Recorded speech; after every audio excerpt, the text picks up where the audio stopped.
Advocate Trupti Shah is here. Someone asking me कि एक ही circumstances near by circumstances में court अलग अलग डिसीजन क्यों दे सकती है। उन्होंने पूछा सर्कमस्टेंसेस ओके, मगर मे बी आपको जो सर्कमस्टेंसेस सेम लग रहे हैं वो कोर्ट में जब आप अपनी जो भी रेमेडीज़ फाइल कर रहे हैं तब हर एक जो भी डिसीज़न है वो डिसीज़न के लिए आपने कोर्ट से क्या डिमांड किया है, आपके लॉयर ने क्या फैक्ट्स, कौन सी लॉ इंटरप्रिटेशन के बेस पे क्या सर्कमस्टेंसेस और लॉ रेमेडी उन्होंने अवेल करवाने के लिए आपका एप्लीकेशन डाला है, वो मैटर करता है। कई बार ऐसा भी होता है कि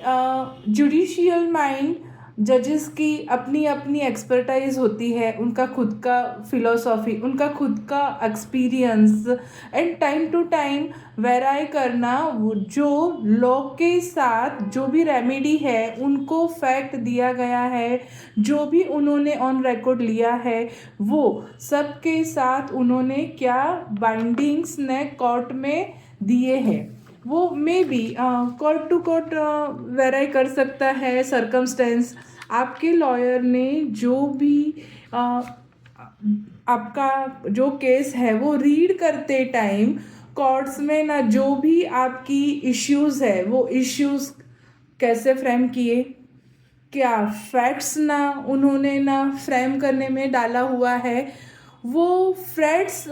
जो भी उन्होंने लिए हैं उसको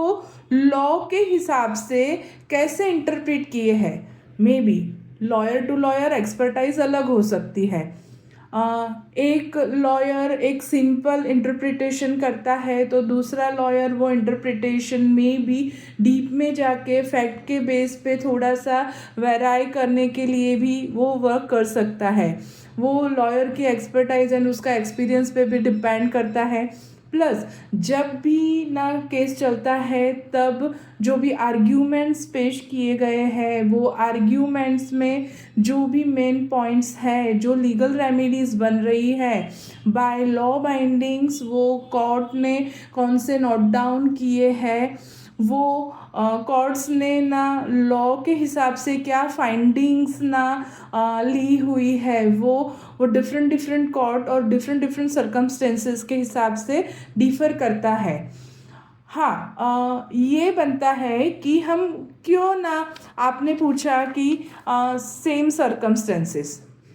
कोर्ट ये जानता है कि हर कोई सर्कमस्टेंसेस और केस अलग ही होता है।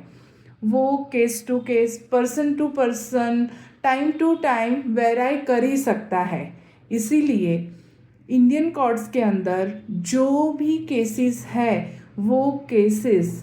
सर्कमस्टेंशियल जो भी फ्लेक्सिबिलिटीज़ होती है by time, by person, by nature, by motive, by money, by back and many facts are supported in that, वो सारा हो सकता है।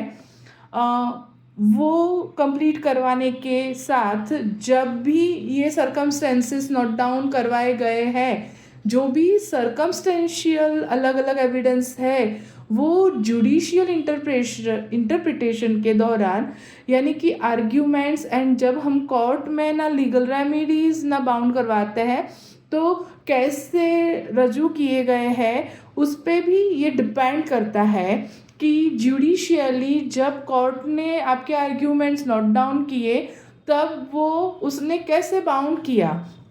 कौन सी लीगल रेमेडीज, कौन से फैक्ट्स को उन्होंने इम्पोर्टेंस देने के साथ कौन सा लीगल रेमेडी और लॉ बन रहा है वो भी ना रखा। कभी कभी सेम सर्कमस्टेंसेस यानी कि सेम जजमेंट्स, आप जो भी प्रेसिडेंस कह सकते हैं, वो लेने के साथ उसके फैक्ट्स भी रीड किए जाते हैं। ओनली जजमेंट्स अप्लाई करने से ना सेम सर्कमस्टेंसेस नहीं बन जाते, क्योंकि मे बी वो जजमेंट्स के अंदर जो भी फैक्ट्स है उसके सर्कमस्टेंसेस और आपके सर्कमस्टेंसेस और फैक्ट्स थोड़ा सा एक माइनर भी वेराई कर सकता है, या कॉम्प्लेक्सिटी देखी जाती है। सर्कमस्टेंसेस सेम होने के बाद वो टाइम बाउंड या पर्सन की या जो भी ना हमने लीगल रेमेडीज़ के लिए डाला हुआ है वो भी उसका कॉन्फ्लिक्शन कैसा है वो एक देखा जाता है। हर बार प्रेसिडेंट यूज़ कर सकते हैं, मगर वो जज के लॉयर के एक्सपर्टाइज के हिसाब से उनका एक्सपीरियंस, फैक्ट, कोर्ट ने उसको किस तरीके से लीगल रेमेडी में बाउंड किया वो ओके। और सिमिलर इश्यूज होने के बाद भी जब ना बैचेस में ना सिमिलर बैचेस के डिसीजन प्रिवेल करते हैं, तब उन्होंने ना हर किसी ने ना इसको कैसे इंटरप्रेट किया, वो कैसे सेटल डाउन किया वो, और एक ही सर्कमस्टेंसेस के अंदर जो भी ना स्पिल्ट वर्डिक्ट है, जैसे कि कोई एक सर्कमस्टेंसेस मगर उसको आप में आपके पास उसके काफ़ी सारे जजमेंट्स हो सकते हैं, हर एक का फैक्ट सर्कमस्टेंस अलग है, उसको लॉयर ने जब ना यूज़ किया वो कैसे यूज़ किया, कोर्ट ने उसको कैसे इंटरप्रेट की करते हुए आपके केस के अंदर उसका एक जो भी व्यू लिया है वो थोड़े बहुत सिस्टमेटिक फैक्टर्स जो लॉ से बाउंड है, जज हो, लॉयर हो या पार्टी हो, लॉ से बाउंड है, लॉ के बाहर कोई नहीं जा सकता है। और आफ्टर ऑल जो भी ऑर्डर होता है वो फाइनली कोर्ट का ही होता है। और कहीं ना कहीं आप कह सकते हो कि जजेस ना जो भी ना वर्डिक्ट देते हैं वो क्यों वेराई होता है, तो लोअर कोर्ट्स हायर कोर्ट्स के वर्डिक्ट्स हायर कोर्ट्स की पावर से भी थोड़ी इम्पैक्ट होती है। कोर्ट की हायरार्ची उनको संभालनी होती है, उनके पास स्पेशलाइज्ड पावर होते हैं, वही पावर तक का वो जो भी डिसीज़न है या डिक्री है वो पास कर सकते हैं। तो उस हिसाब से case to case same circumstances होने के बाद भी मैंने जो भी पॉइंट्स बताए हैं वो हिसाब से केस टू केस ये जो भी डिसीजंस है वेराई कर सकते हैं। Thank you.